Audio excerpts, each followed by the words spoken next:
Watching Rishi Sunak perform on the Laura Kuenssberg show today was quite extraordinary. I watched it a little late because I do lessons early on a Sunday morning, and it is simply astonishing how he has developed the ability not to answer a question into a sort of art form. And what occurred was the most extraordinary piece of journalistic theatre where Rishi Sunak was talking over Laura was talking over Rishi Sunak. It became quite heated, and neither of them were prepared to back down.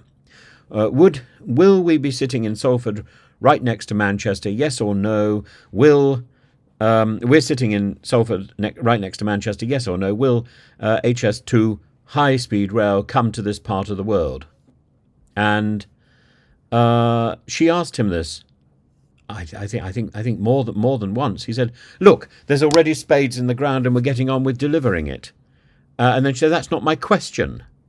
Yes or no?"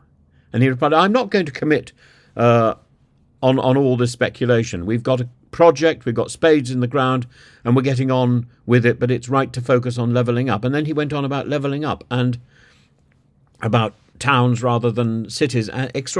This is not asking you about speculation. You're not a columnist. You're not a backbencher with an axe to grind.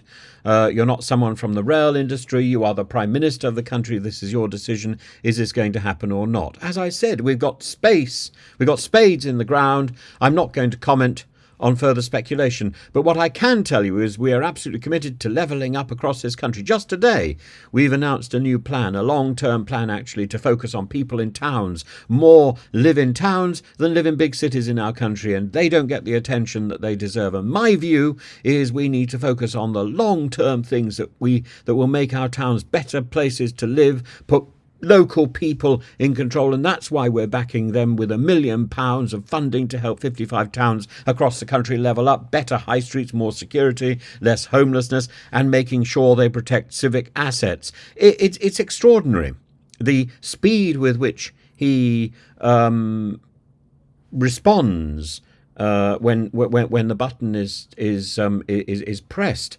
But fails to answer the question. It is it's a remarkable performance to be able to talk at such speed, to be able to talk such drivel at such speed. I mean, there were points, oddly, where I felt sort of convinced by him, convinced by his commitment and his determination to bite the bullet and so on. But then, I saw his behaviour and his steamrollering over everybody else, over the person answering the questions, over the person asking the questions, over the essential issue. And I think he's got into such a habit of evasion that has become second nature to him. I find it, on reflection, repulsive.